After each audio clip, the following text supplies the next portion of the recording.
Olá a todas e todos, sejam bem-vindos ao canal Justiça Restaurativa Crítica. Eu sou Michele Karen Santos e hoje a gente tem um quadro especial que é o Conversa com a Autora. Mas antes, de iniciar aqui a nossa atividade do dia, eu quero dar aquele aviso de sempre. Quem ainda não se inscreveu no canal, por favor, se inscreva no nosso canal e também ative o sino para receber todas as nossas notificações em tempo real das nossas novidades que vêm aqui para o YouTube. Então, quero pedir também, eu sempre com muitos pedidos, mas quero pedir que vocês também nos sigam no Instagram, @jrcrítica, e curta a nossa página no Facebook, Justiça Restaurativa Crítica, porque todas essas redes sociais movimentam, a nossa possibilidade de difundir essas ideias e todo esse conteúdo que a gente vem preparando com bastante carinho para vocês. Pois bem, como eu disse, hoje é um dia especial, um dia também que eu fico bem feliz de conduzir esse quadro, Conversa com a Autora, porque estamos recebendo a Juliana Tonchi. E aí, apenas para cumprir algumas formalidades, mas eu nem acho que seja só formalidade, eu acho que é super importante a gente fazer a leitura desses principais pontos do currículo, porque é uma forma realmente de valorizar o trabalho, a trajetória das pesquisadoras e principalmente dessa grande pesquisadora que nós temos aqui a grande honra de receber no canal hoje. Mas a Juliana é doutora em Sociologia pela Universidade de São Paulo, com período de estágio no Departamento de Criminologia da Universidade de Ottawa. Atualmente, ela é pesquisadora do Programa de Pós-Graduação em Ciências Sociais da Universidade Federal da Bahia, com um projeto de pesquisa sobre justiça restaurativa e violência contra as mulheres, e também é professora do mestrado profissional em Segurança Pública, Justiça e Cidadania dessa mesma instituição, e consultora da Comissão de Justiça Restaurativa da OAB de São Paulo. Hoje a gente chamou a Juliana para conversar um pouquinho com a gente sobre a tese dela de doutorado, que foi apresentada ao Programa de Pós-Graduação em Sociologia da Universidade de São Paulo no ano de 2015. E a tese teve como título A Construção de um Modelo Alternativo de Gestão de Conflitos, Usos e Representações de Justiça Restaurativa no Estado de São Paulo. Juliana, seja bem-vinda. Espero que esse seja um espaço, importante para a gente dialogar. E quero dizer que estou bem feliz de poder conversar com você um pouco sobre a sua tese, porque eu li ela no meu mestrado. Foi o primeiro momento que eu conheci numa disciplina, inclusive a disciplina do professor Rodrigo de Azevedo. E ali foi o primeiro contato que eu tive com o seu trabalho e, de fato, ele foi muito lido. Eu tenho aqui ainda a primeira cópia e está toda marcada, porque, de fato, foi muito lido. E eu utilizei bastante na minha dissertação, porque também vi bastante referência do seu trabalho em outras grandes obras que eu me referencio. Mas, pois bem, vou deixar você nos dar um oi aqui para depois te bombardear com todas as minhas perguntas e questões. Oi, então, boa tarde, Michele. Eu estou muito feliz e me senti muito honrada com esse convite, então queria te agradecer todos os integrantes do Justiça Restaurativa Crítica, especialmente o coordenador, professor Dr. Daniel Achuti, que é um colega aí de longa data. Também não poderia deixar de mandar um abraço para Rafaela Palamola. São todos pesquisadores aí da velha guarda da Justiça Restaurativa, então há muito tempo que a gente está estudando esse tema, fazendo pesquisa sobre justiça restaurativa. Então, para mim, é um prazer e é uma honra estar aqui, colaborar com essa discussão e poder falar um pouco desse trabalho, que foi essa tese que eu defendi em 2015 na Universidade de São Paulo. Ai, que bom, Ju. E aí eu já quero começar com uma pergunta para ti. Eu queria que tu nos contasse um pouquinho como é que se deu essa sua aproximação com o tema da justiça restaurativa. Certo. Bom, a justiça restaurativa, ela apareceu desde o início da minha trajetória enquanto pesquisadora. Então, ela apareceu quando eu ainda estava na graduação em Ciências Sociais. Então, eu gosto sempre de destacar, falar da minha formação, porque acho importante as pessoas se situarem e saberem que o meu olhar sobre a justiça restaurativa é um olhar a partir da sociologia. E bem, se ela apareceu cedo aí no meu caminho, ela, por outro lado, não era a preocupação central naquela época da minha pesquisa. Na época, eu estava realizando um trabalho com a professora Maria da Glória Bonelli, que é uma referência no Brasil em sociologia das profissões, e a gente tinha um grupo na época de pesquisa que estudava profissões do direito.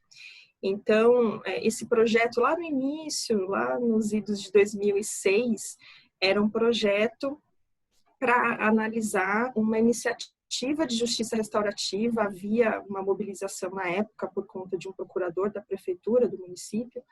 Então, havia essa ideia de começar um programa de justiça restaurativa lá. Então, é dessa forma que ela aparece. A minha ideia naquele momento não era analisar a justiça restaurativa, mas analisar o que ela, enquanto uma expertise do campo do direito, ela poderia mobilizar reações favoráveis, contrárias, estimular, de repente, disputas entre profissões no campo do direito. Então, esse era um pouco o meu foco. E é interessante contar que eu já comecei, assim, tendo que ser criativa, porque essa ideia desse programa em São Carlos, ele não aconteceu, né? Então, a minha pesquisa acabou sendo uma pesquisa que investigou por que a justiça restaurativa no município de São Carlos, naquela época, essa ideia não foi para frente.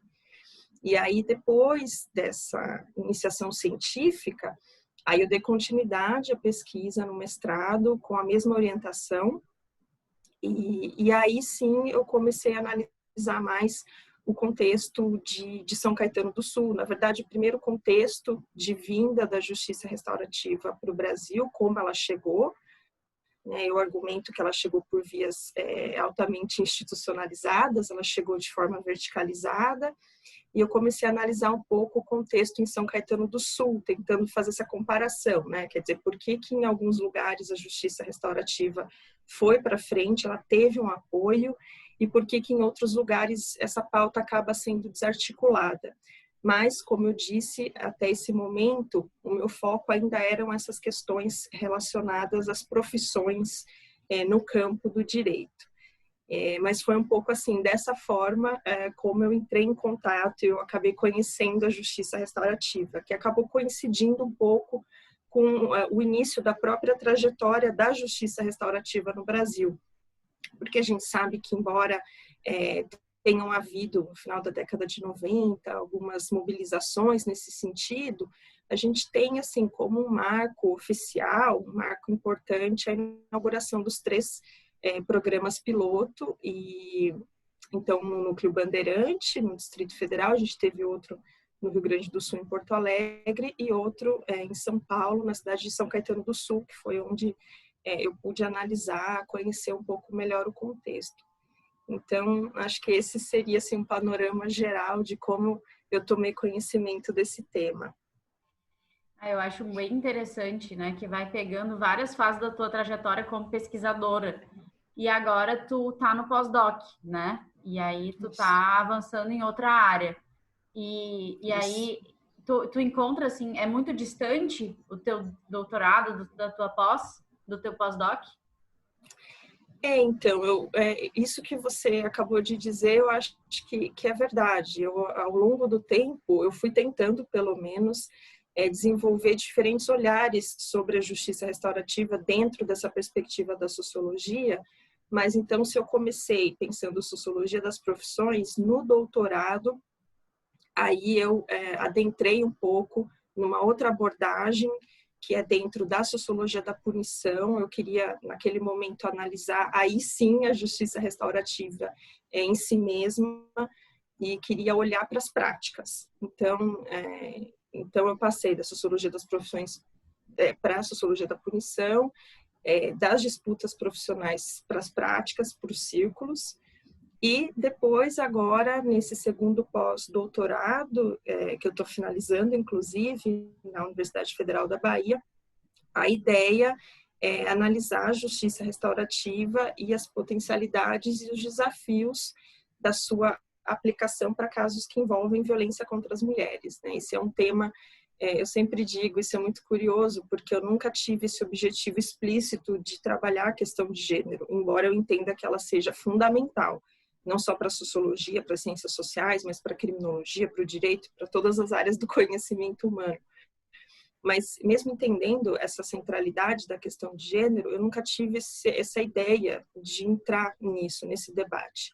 A justiça restaurativa que me levou a isso, porque foi mais ou menos em 2018, eu estava terminando o meu primeiro pós-doutorado na Universidade de São Paulo, que foi sobre a Defensoria Pública. Nessa época eu voltei um pouco para a Sociologia das Profissões bom, recebi esse convite para participar de um workshop na Faculdade de Direito de Ribeirão Preto, da Universidade de São Paulo, e era um evento, um workshop para discutir a Lei Maria da Penha, violência doméstica e justiça restaurativa.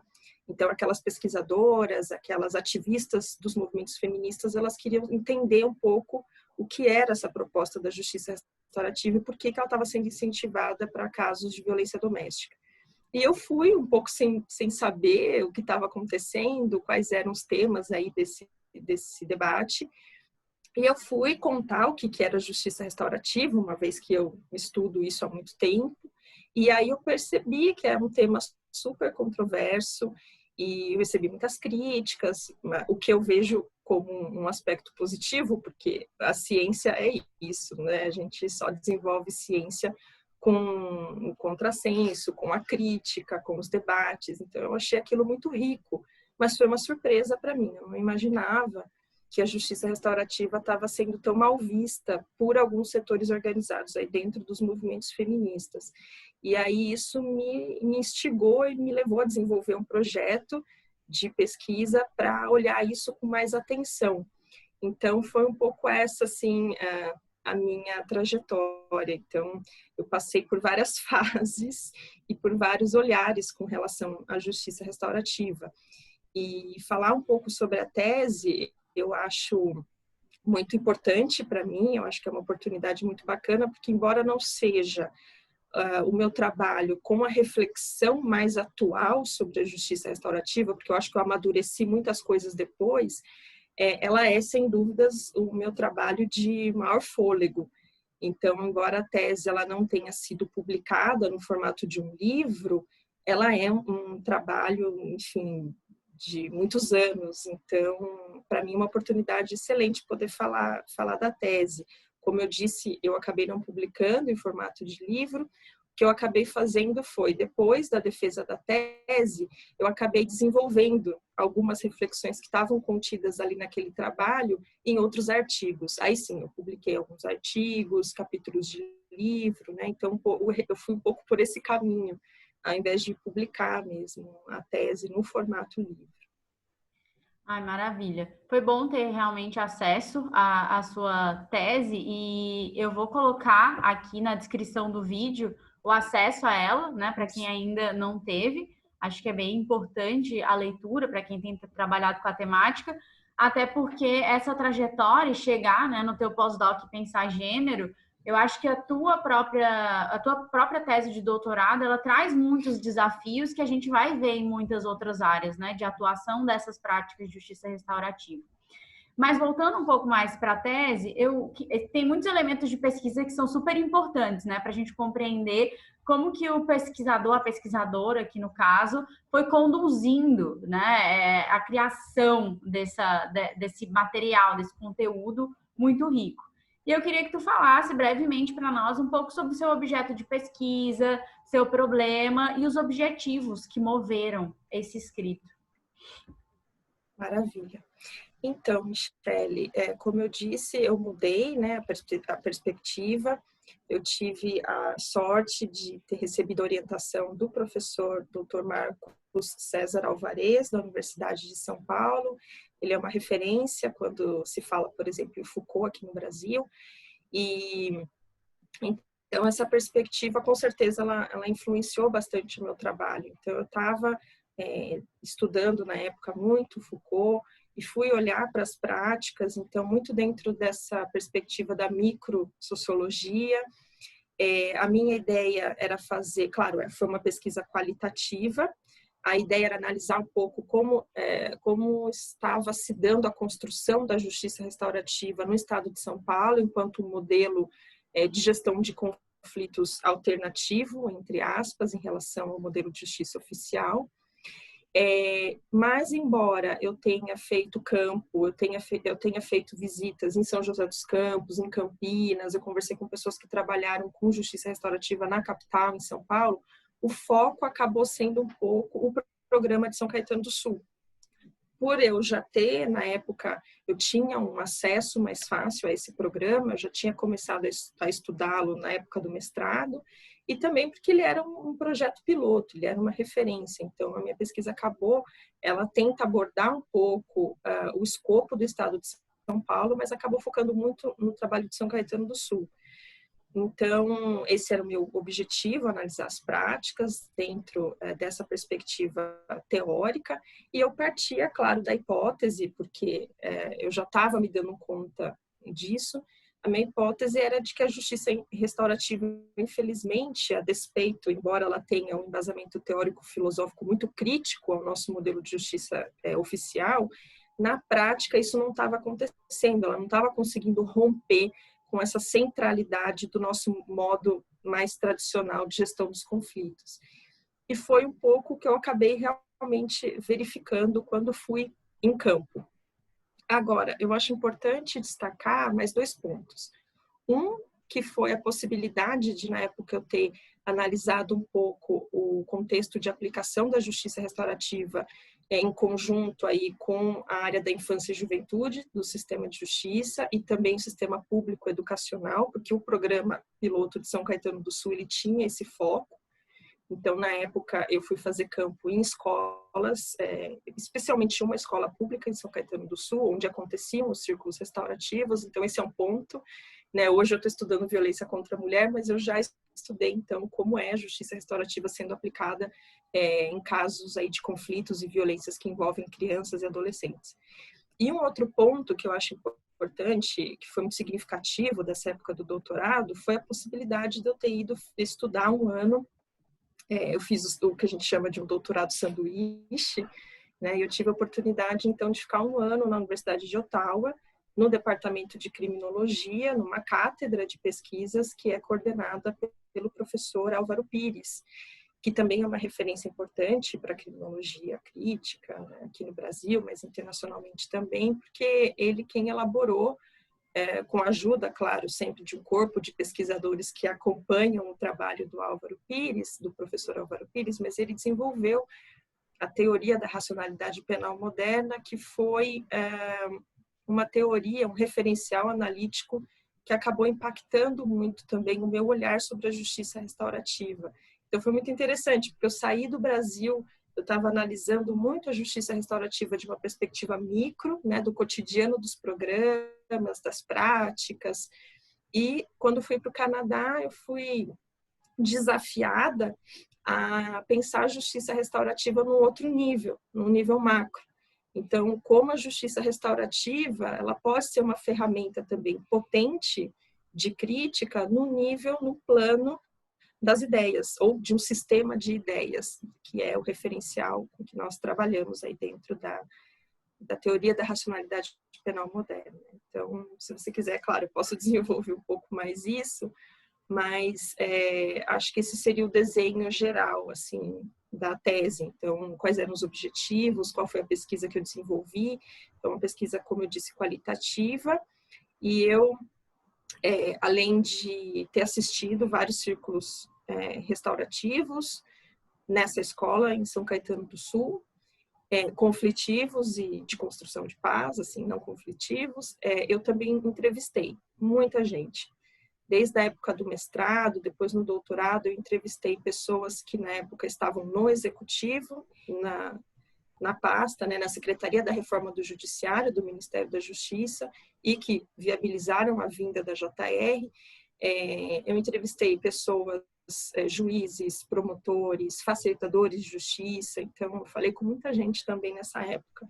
Então foi um pouco esse o trabalho que eu desenvolvi nesses 4, 5 anos de pesquisa que resultou aí na defesa, na apresentação dessa tese, que você disse que vai colocar o link, é importante destacar isso, né? Ela é pública, então qualquer pessoa pode acessar lá o banco de teses da USP, fazer o download, quem tiver interesse.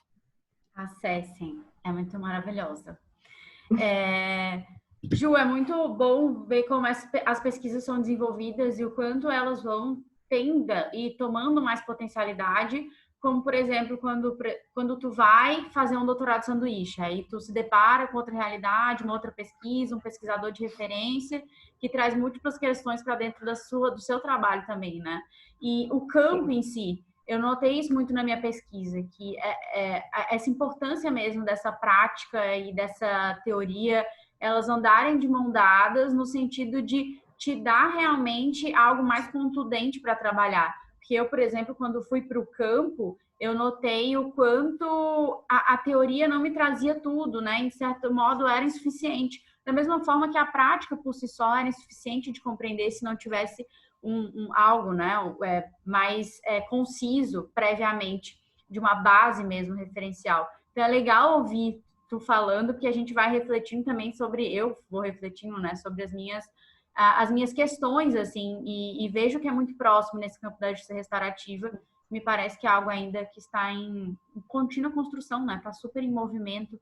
E aqui a gente tem um público que é muito interessado nessa temática da justiça restaurativa aplicada em casos, em conflitos que envolvem crianças e adolescentes. E daí, como tu fez essa pesquisa né, transitou bastante nesse campo, eu queria que tu trouxesse um pouco das tuas percepções, assim, no sentido dessa aproximação da justiça restaurativa com esse público, da justiça restaurativa nas escolas. O que tu pincelaria, assim, uma potencialidade e um desafio? Bom, eu acho que uma grande potencialidade da justiça restaurativa ser utilizada nesses ambientes é porque a gente está tratando nesse caso de um público que é geralmente visto de uma forma tutelada. Então, crianças e adolescentes são indivíduos em fase de formação que precisam ser educados, precisam ser educados com muita disciplina, com muita hierarquia. Então, a gente tem ainda muito essa ideia. Então, eu vejo a justiça restaurativa como sendo, assim, de uma grande potencialidade, porque ela pode desconstruir um pouco esses preconceitos que a gente tem com relação a esse público, vamos dizer assim. Então, eu acho que a JR sendo aplicada nesses ambientes escolares, ela tem esse grande potencial de fortalecer a autonomia, de fortalecer um exercício democrático, né, da gestão de conflitos fora da esfera estatal. E então eu via dessa forma, assim, eu acho que ela tem um caráter revolucionário nesses espaços fora do judiciário, especialmente nos espaços das escolas. Então, esse de cara seria o que eu apontaria como sendo um grande ponto positivo. Agora, o ponto negativo é quando, infelizmente, as práticas não conseguem acompanhar esse potencial. E é preciso deixar claro, nesse caso, que eu não estou aqui querendo apontar falhas na capacitação, ou na formação, ou na atuação dos facilitadores de justiça nesses espaços, porque eu acho que não se trata disso. Acho que, de repente, a gente pode discutir também essa questão da formação dessas pessoas, da capacitação, da dimensão do trabalho que é voluntário, que não é reconhecido na sua complexidade, mas, para além de tudo isso, é preciso que a gente entenda que a justiça restaurativa ela precisa enfrentar uma grande cultura que a gente tem ainda da punição, da institucionalização dos conflitos. Então, o que acontece? Não é só minha pesquisa que verificou isso, mas várias outras pesquisas. Todas essas iniciativas, tudo que é novo, tudo que tenta romper com essa lógica, tem que enfrentar essa resistência, que é um pouco essa inércia que nós temos, que é a de continuar reproduzindo o que nós já conhecemos, aonde nós estamos confortáveis, aquilo que, enfim, já é conhecido. Então, essa é uma grande dificuldade. Então, por isso que quando eu fui assistir muitas vezes alguns círculos, eu percebia que as facilitadoras acabavam reproduzindo cenas que são muito comuns nas audiências, nas varas de infância e juventude. Então, e se a justiça restaurativa ela tinha esse potencial revolucionário e emancipador, né, de colocar as pessoas para dialogarem, para esses jovens se colocarem, né, no mundo, embora ela tenha esse potencial, que eu via muitas vezes é isso, é aquele reforço da educação, da autoridade, da disciplinarização desses indivíduos aí em fase de formação. Então, esse é um aspecto muito complicado, que é o da mimetização, né, das práticas alternativas. Muitas vezes elas tendem a mimetizar o seu par oficial, né, institucional. E essa mimetização é o que eu estou querendo, né, dizer, ela passa um pouco por essa cultura mais geral de reprodução da lógica vigente. Então, por isso que não dá para a gente culpabilizar individualmente a atuação dos facilitadores. Isso é uma coisa que não me surpreende, né? Então, por isso que a teoria da racionalidade penal moderna ela foi tão interessante para mim, porque eu percebi que muitas das dificuldades que a justiça restaurativa enfrenta para se desenvolver não são dificuldades internas a ela, são dificuldades desse enfrentamento que ela faz em relação à hegemonia desse sistema de pensamento que fundamenta o direito penal. Dessa obrigatoriedade, né, da punição, e de uma punição que tem que aplicar algum tipo de sofrimento, né? Então, por isso que esse referencial da RPM foi muito rico para mim, porque eu saí do Brasil com um olhar muito crítico com relação ao que eu estava vendo nas práticas, e eu acho que é importante a gente documentar isso, porque a gente tem um compromisso com a ciência, então eu não posso omitir do meu leitor, das pessoas, o que eu estou vendo, mas, por outro lado, tentar entender da onde vêm essas dificuldades no nível das práticas. Às vezes é isso, essas dificuldades elas passam por um problema que está no outro nível, que está no nível mais macro, que está no nível de um obstáculo cognitivo, que é isso que a teoria da RPM vai falar para a gente, né? Enquanto a gente não conseguir enfrentar essa hegemonia, né, todo esse poder aí dessa racionalidade penal moderna, a gente vai continuar vendo, em muitos aspectos, muitos problemas com relação à utilização da justiça restaurativa. E pensando nessas racionalidades hegemônicas, isso que tu falou, esse elemento cultura, ele vem com muita força, né? Tanto a cultura jurídica quanto a cultura social, dessa obrigação entre crime, pena, sociedade. Isso é uma coisa que tu também traz para nós de reflexão. E puxando, assim, nesse aspecto de cultura, fala mais um pouco disso, porque a gente aqui se importa muito com isso. Então, só para, né, concluir um pouco, desenvolver o que eu estava falando, então, acho que um pouco o argumento é esse, né? Quer dizer, a gente entender que se, por exemplo, com relação à prática, com relação à forma como a justiça restaurativa está sendo aplicada, a gente, nesse nível, pode apontar uma série de problemas, a gente não pode perder de vista o grande potencial que ela tem de ser uma das únicas, talvez a única alternativa hoje para nós enfrentarmos essa predominância dessa racionalidade penal moderna, dessa forma de entender e conceber as reações ao fenômeno social que nós convencionamos chamar de crime. Eu acho que esse é um aspecto fundamental e é por isso que eu, por exemplo, tenho tentado sempre nas minhas falas resgatar, para a gente não perder de vista, porque a gente tem hoje um campo em que nós temos várias definições de justiça restaurativa, né? A gente não conta com um conceito único.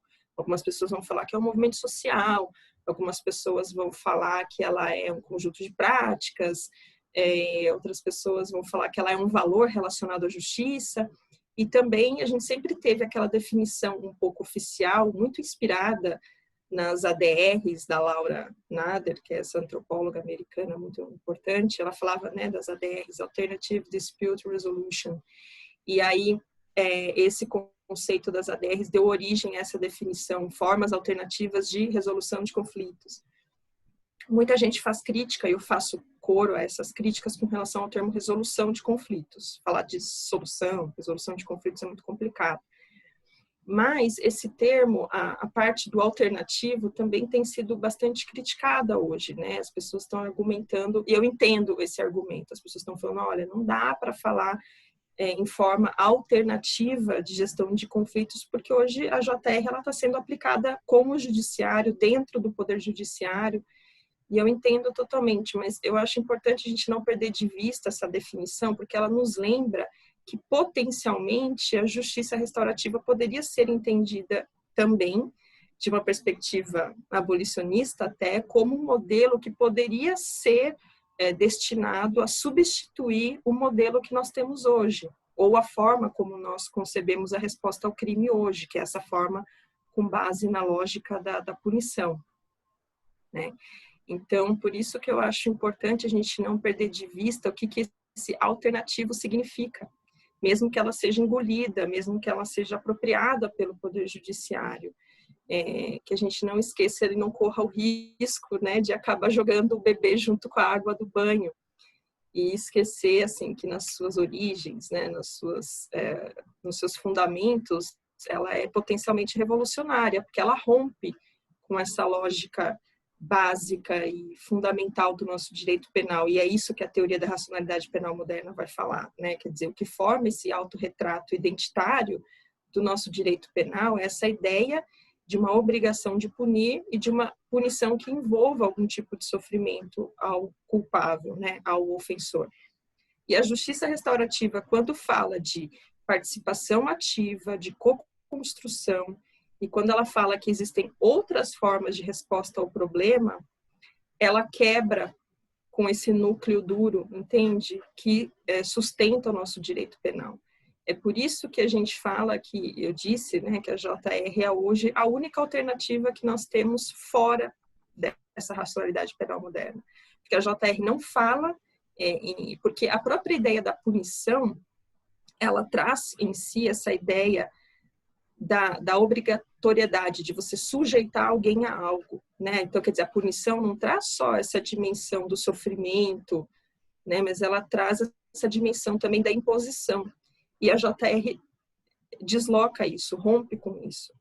Eu não encontrei em nenhum lugar, nenhum trabalho que associe a justiça restaurativa nesse sentido cognitivo, a uma imposição, né, de alguma resposta a alguém. Então, nesse sentido que eu entendo que ela é algo fundamental hoje para aquelas pessoas que estão pensando a crítica ao direito penal, ao sistema de justiça criminal, a forma como o sistema funciona, a seletividade, a situação do hiperencarceramento.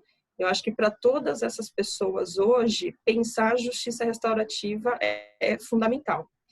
E não é à toa que nós temos aí grandes nomes, né, do abolicionismo negro, feminista, Angela Davis, falando de justiça restaurativa, né, porque ela é um caminho muito interessante para a gente tentar romper com esse status quo hoje que nós temos aí com relação ao campo das respostas às violências, ao que nós chamamos de crime, aos conflitos, né? Então é um pouco assim que eu penso, assim, dessa perspectiva abolicionista. Uhum. E é muito comum, de fato, né, a gente pensar e ver nos trabalhos acadêmicos e nos materiais mesmo, que não são necessariamente uma teoria, mas da apresentação da justiça restaurativa enquanto uma alternativa. Uma alternativa, ou um outro modelo de justiça, ou uma nova forma de intervenção criminal. E aí eu te pergunto, assim, no que tu vem desenvolvendo, nas práticas que tu também atua, essa justiça restaurativa enquanto uma alternativa, ela está hoje mais na teoria ou ela já é algo que a gente pode ver materializado assim no presente das práticas e das construções no Brasil? Eu acho que o potencial alternativo dela ainda está mais no campo das ideias, no sistema de pensamento. Ela não está ainda, infelizmente, no campo das práticas. O que eu percebo hoje é que essa apropriação da JR pelo judiciário, que já foi muito bem documentada, eu citei um pouco a minha pesquisa de mestrado, mas a tese da Rafaela Palamola fala muito bem sobre isso. Eu acho que ela tem um aspecto que é positivo, que a gente não pode desconsiderar, porque quando o CNJ abraça e incentiva a justiça restaurativa, isso faz com que esse conteúdo ele se dissemine, né, pelos tribunais e a sociedade de uma forma geral. Então, isso é claro que tem um significado, um valor que é muito importante, e sem desconsiderar, claro, que nós temos muitos profissionais, eu diria que talvez mais mulheres do que homens, mas fica como hipótese, nós temos muitas profissionais do sistema de justiça que estão querendo pensar outras formas de atuação social, estão pensando formas de ressignificar o seu trabalho, sua profissão, e que estão buscando, apostando na justiça restaurativa. Então, quando o CNJ encampa isso, a gente está fortalecendo essas pessoas. Então, tem muitos aspectos positivos.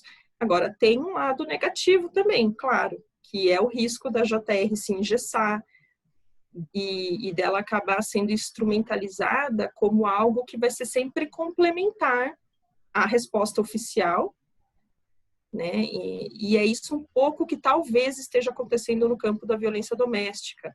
A justiça restaurativa ela não impacta o processamento criminal dos casos, até porque existe, enfim, uma lei que veda essa possibilidade, né?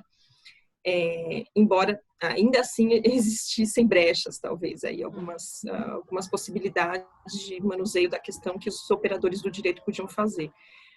Mas o que se verifica aí no campo, e você é uma pessoa, né, que estuda bastante isso também, sabe mais do que eu, me parece que, especialmente nesse campo, nessa área, a JR está sendo aplicada como acessória. Então, a gente chama de os grupos reflexivos de homens de justiça restaurativa, grupos de apoio, círculos de apoio para as vítimas, a gente está chamando de justiça restaurativa. E aí a gente precisa analisar com muito cuidado o que isso significa, quer dizer, então a justiça restaurativa ela só está sendo bem aceita nessa área, que ela de fato não impacta o processamento criminal dos casos. Então, entende? Aí a justiça restaurativa no nível das práticas ela não funciona como alternativa, ela não está sendo alternativa a nada. Ela está sendo acessória, ela está sendo complementar. E aí, com isso, claro, queria deixar claro, mais uma vez, que eu entendo que não quero desqualificar essas iniciativas, porque eu acho que qualquer programa, qualquer iniciativa de justiça restaurativa, mesmo que ela não seja alternativa, mesmo que ela seja acessória, ela pode ser benéfica. Não estou querendo desqualificar essas aplicações, da mesma forma como, por exemplo, justiça restaurativa em pessoas nos cárceres, né? Pessoas que já estão cumprindo pena. De novo, é uma situação em que ela não está sendo utilizada como alternativa. Isso não significa que não seja uma boa prática, que não seja uma boa iniciativa para melhorar a vida das pessoas. Mas, se a gente estiver pensando, né, em transformações mais concretas no nível, né, desse sistema de pensamento, aí, dessa lógica da racionalidade penal moderna, que é a lógica que predomina quando nós falamos em resposta aos crimes, aí ela não está impactando no nível das práticas, né? E isso é um problema, porque a justiça restaurativa, ela, claro, o próprio fato de já ter justiça no nome faz com que as pessoas associem imediatamente ao nosso sistema de justiça, ao poder judiciário. Mas a justiça restaurativa em si, ela não tem um dono, né? Ela é um conteúdo que pode ser apropriado, como eu já disse, né, um instrumento aí de fortalecimento do exercício democrático. Ela deveria estar sendo utilizada em outros espaços da comunidade, nas escolas, sem necessariamente esse vínculo com o sistema de justiça oficial. E aí talvez o potencial revolucionário dela esteja aí, nesses outros espaços micro que estão capilarizados aí na sociedade. Acho que é um pouco nessa direção que a gente tem que caminhar. Então, na verdade, o que a gente teria que fazer é trabalhar em várias frentes, né? Não só pensar justiça restaurativa no Poder Judiciário, mas pensar, não descuidar da justiça restaurativa, de suas possibilidades de aplicação em outros espaços. É bem importante a gente falar sobre essas questões, né? Porque a justiça restaurativa ela pode ter múltiplas faces, dependendo de onde ela vai ser incorporada e de que forma os seus atores, né, vão desenvolver essas práticas e o que vai ser chamado ou não de justiça restaurativa. E é importante, eu acho que, e eu sempre tenho dito isso, a gente precisa saber que a justiça restaurativa, assim como qualquer outra questão passível de discussão, tem o seu teto de vidro, né? E que a gente precisa, de fato, tensionar algumas questões e que isso não pode ser lido no sentido de, olha, aquela pessoa querendo, né, desmantelar todo o avanço da justiça restaurativa. Acredito que não seja assim, tu pontuou isso, né? É muito mais a necessidade de que nesse campo da ciência, no campo das práticas e que envolve a vida das pessoas, a gente também precisa ter uma autocrítica muito apurada. Né? Precisamos a todo instante verificar onde estão os erros, onde estão os acertos, para que a gente consiga enfrentar esses desafios de uma forma mais concreta, né? Inclusive para melhorar esses trabalhos, melhorar esses programas, melhorar esses serviços. E aí tu menciona, né, dessa face que pode trazer, né, e ampliar essa perspectiva democrática e também, de repente, uma construção de um outro sentido de justiça que esteja para além do que a gente conhece e que o sistema nos apresenta. Mas na sua tese você traz uma coisa que é muito importante, aí eu quero puxar esse gancho, porque é justamente nesse ponto de a gente precisa nomear os problemas para a gente conseguir enfrentar eles, que são as iniciativas de justiça restaurativa que podem servir para a ampliação da rede de controle social. Então, se tu puder comentar um pouquinho sobre isso. Eu gostei muito de você ter puxado esse assunto, esse ponto que eu acho que também é fundamental para a gente, inclusive, repensar o nosso papel enquanto cientistas, mas não só em termos de produção do conhecimento, mas das implicações políticas que a produção desse conhecimento pode trazer. Então, assim, a gente sabe que essa ideia, esse conceito, né, da ampliação da rede de controle social, formal e informal, ela é uma ideia, um conceito que é muito caro para a sociologia da punição, para a criminologia. Então, a gente tem muitos autores conceituados que estão trabalhando com isso. E eu, na minha tese, trabalhei com essa ideia, né, o que estaria em curso ali, a partir do que eu observei em campo, era uma extensão da rede do controle social. Então, aquela coisa, né, a gente delega alguns conflitos, porque o judiciário está saturado, então a gente precisa delegar casos, mas, ao mesmo tempo, a gente não quer abrir mão dos recursos e a gente não quer abrir mão de exercer um controle sobre aqueles corpos, sobre aqueles conflitos. E eu fui para o Canadá pensando muito nessa perspectiva. E aí o que foi interessante é que o professor Álvaro Pires também trouxe um outro aspecto para eu considerar, é que ele disse, olha, a gente precisa tomar muito cuidado com essa ideia de ampliação da rede do controle social, porque a gente já viveu uma situação no final da década de 70, início dos anos 80, em que a gente estava vendo um momento assim em que a ideia da reabilitação carcerária estava em voga. Então, muitas iniciativas de humanização do cárcere e de medidas alternativas ao cárcere, penas alternativas, isso estava florescendo. E o que aconteceu? Os criminólogos, os sociólogos, eles começaram a apontar para os problemas de várias dessas medidas e mostrando como elas estavam reforçando esse controle social e ampliando esse controle social. Só que aí o risco, e o que de fato aconteceu? Isso acabou reforçando uma ideia de que, olha, não existe muita saída. Então, a gente pode gerar uma ideia, né, de que a gente tem que ficar, então, onde nós estamos. Não tem muito para onde ir. Então, vamos continuar com a prisão. Porque, vejam, todas essas tentativas de fugir dessa centralidade da prisão, elas acabam caindo nessa situação de ampliação da rede do controle. Isso é muito perigoso, porque a gente pode reforçar, então, esses discursos que são críticos às reformas no direito penal e a redução do uso da prisão.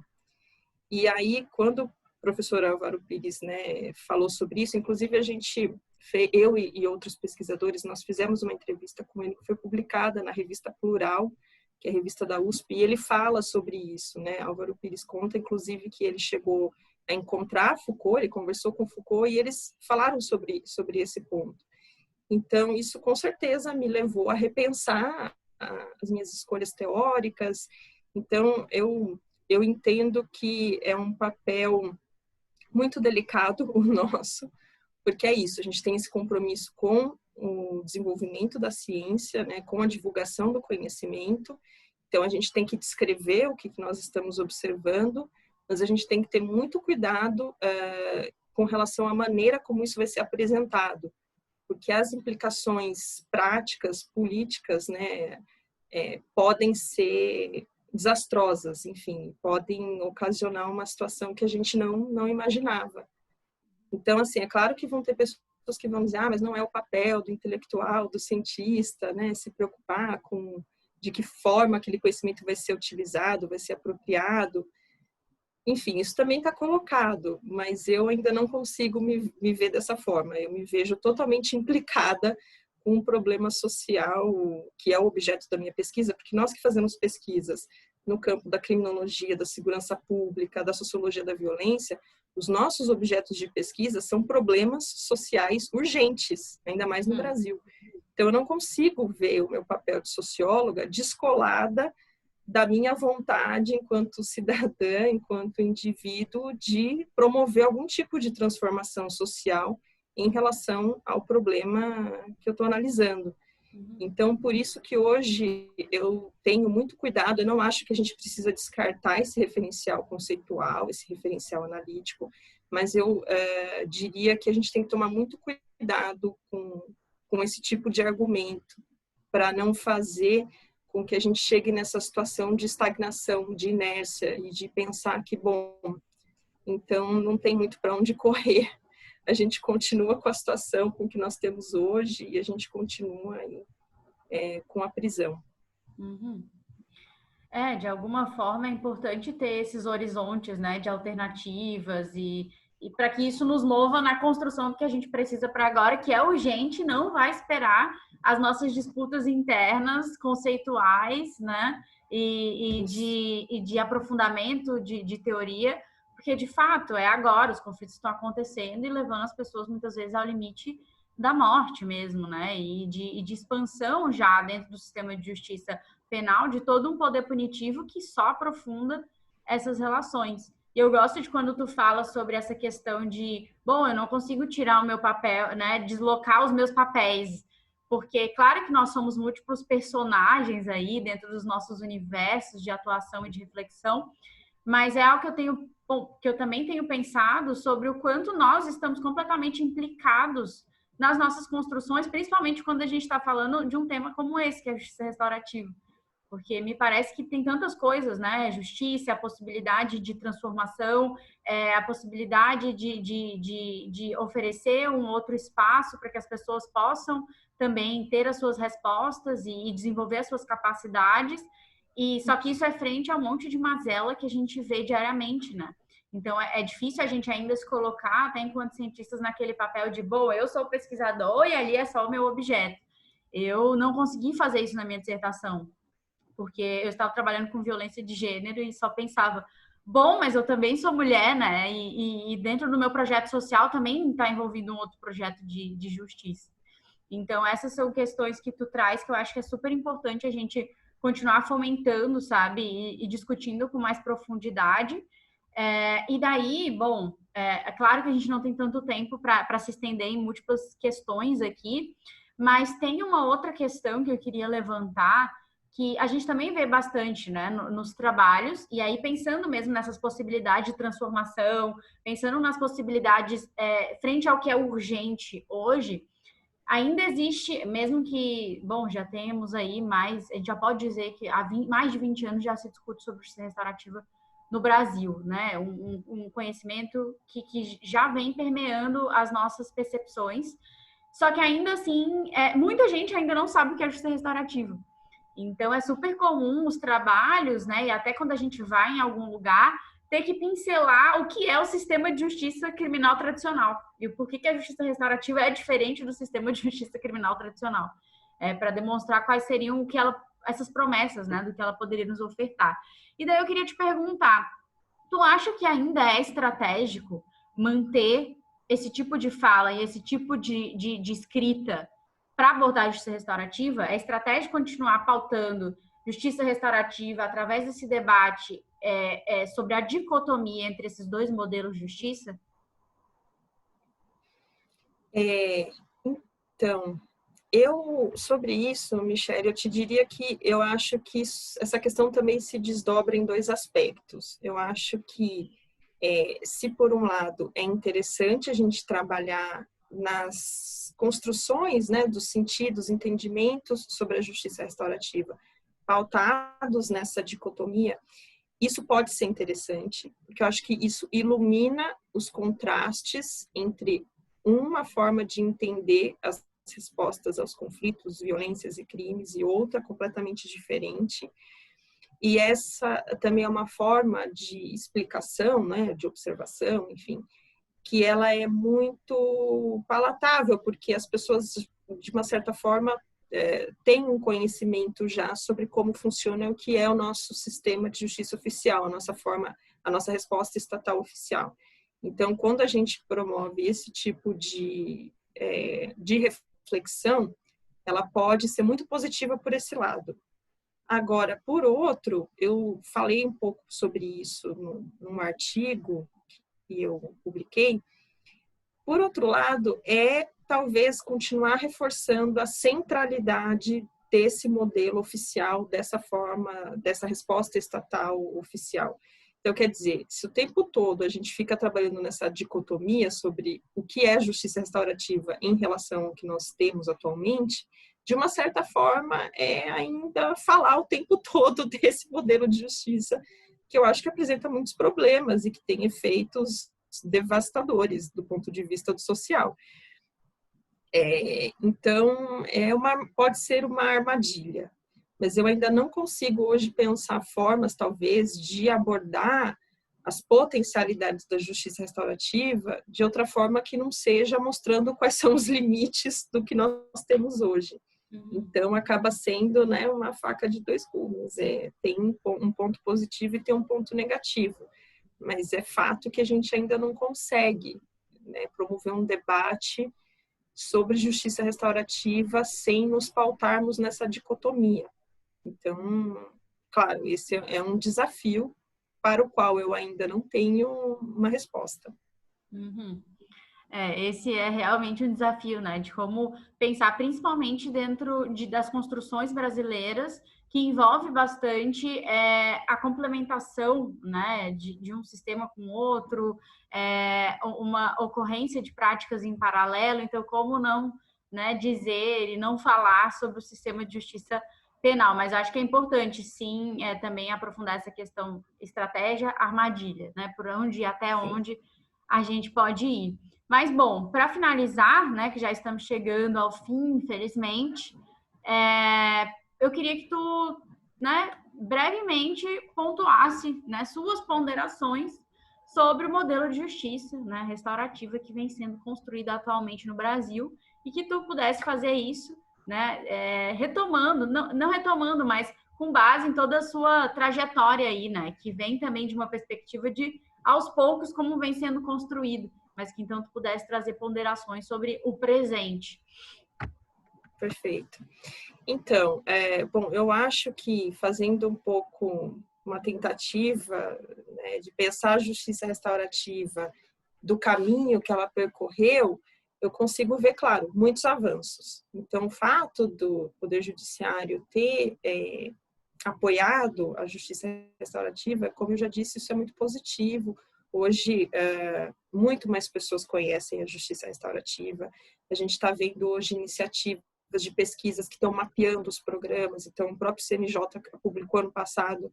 Acho que essa é uma iniciativa que precisa ser elogiada, né? Espero que continue assim, porque esse era um problema que a gente tinha, essa questão de sistematização dos dados a respeito da justiça restaurativa. Então, eu vejo muitos avanços. Por exemplo, as resistências. Hoje, nos meus trabalhos anteriores, eu argumentava como as resistências com relação à justiça restaurativa, elas eram sempre veladas. Porque como a JR, ela compartilha de uma filosofia, né, de uma disposição para a vida que é diferente, que é muito humana, que é positiva, é muito difícil você encontrar uma pessoa que vai falar claramente, olha, eu sou contra a justiça restaurativa, não gosto dessa ideia, eu acho que a gente tem que punir mesmo, tem que prender mesmo, tem que matar mesmo. Você não vai encontrar. Então, as resistências, elas sempre eram muito sutis. E eu imagino que isso deva ter se acentuado ainda mais. Porque agora, quando você tem resoluções do CNJ, mais difícil ainda das pessoas se colocarem de forma contrária, né, à justiça restaurativa. Mas eu consigo ver ainda problemas. Então, essa questão da voluntariedade, isso ainda está presente, a questão da pessoalidade, então os programas ainda ficam muito associados aos seus principais incentivadores, isso é um problema, né? Então, a gente tem essa situação paradoxal no Brasil, porque ela é uma política pública nacional de justiça que, ao mesmo tempo, depende, geralmente, aí do empenho de um profissional, dois, às vezes, para o programa funcionar. E, como eu já disse, ela ainda não foi apropriada pela sociedade civil de geral de uma forma assim mais ampliada. Isso ainda não aconteceu. E, por fim, as práticas, elas não parecem que estão impactando ainda essa hegemonia, essa preponderância do sistema penal. Então, quando eu disse que é nosso dever, nos nossos trabalhos, documentar as dificuldades, eu acho que daí a estratégia, talvez, para a gente não cair nessa armadilha, né, de falar da expansão da rede do controle, para a gente não cair nessa armadilha de talvez reforçar os discursos que são contrários às mudanças, seja, junto com a nossa descrição dos problemas, indicar o que está impedindo, né, da onde vêm esses problemas da justiça restaurativa, e o que está impedindo ela de ser adotada para um número maior de casos, ou para casos com maior gravidade. Então, eu acho que se a gente talvez caminhar nesse sentido, nós vamos trazer grandes contribuições para pensarmos aí um desenvolvimento da justiça restaurativa, mais potência, um salto maior aí para a justiça restaurativa, quando ficar mais claro esses obstáculos que estão impedindo ela de se desenvolver. Então, acho que eu encerraria talvez a minha fala um pouco com essa provocação, de maneira que isso não nos desanime, pelo contrário, que isso nos incentive cada vez mais a continuar nesse tema, que eu acho que, enfim, é um tema apaixonante, né? E com muito potencial aí de transformação da realidade, eu acho. É verdade, eu também acho. E agradeço profundamente as suas contribuições, porque essas suas ponderações, elas, né, nos levam a caminhos. Eu já pensei que algumas coisas, caminhos que podem ser traçados na pesquisa e na escrita, mas também nos leva bastante para essa reflexão, né, das condições práticas que a gente precisa estar muito atento, precisamos estar muito atentos. Então, eu te agradeço bastante e te pergunto se tu quer acrescentar mais algo, se tu tem mais alguma coisa para... Só agradecer realmente mais uma vez, foi um bate-papo excelente, então eu queria te agradecer, Michele, agradecer a todos os integrantes do Justiça Restaurativa Crítica, e foi um prazer, foi uma honra participar. A gente te agradece, né, aqui enquanto representante do canal, falo em nome do professor Daniel Achuti, da Cristina, da Melina, da Angélica. Para nós, né, uma honra poder te receber aqui, porque o seu trabalho realmente também é uma referência para nós. E da minha parte, né, também és uma grande parceira. Então, espero, né, que a gente continue aí juntos e juntas, refletindo e construindo caminhos possíveis e de muito movimento, né, que a gente não pare e não deixe esses obstáculos nos impedirem de furar aí os obstáculos os impedimentos, né, frente às transformações. Então, te agradeço muito. Aqui, mais uma vez, reforço, estará disponível na descrição o link de acesso à tese da professora Juliana Tonchi. Ela também pode ser encontrada nas redes sociais. Acompanhe o trabalho dela, tem muito material produzido, com certeza objeto aí para os nossos estudos futuros. Então, Ju, um grande beijo para você. A gente se encontra e o canal agradece todas e todos que estão assistindo até aqui. Obrigada, tchau, tchau. gente. Tchau.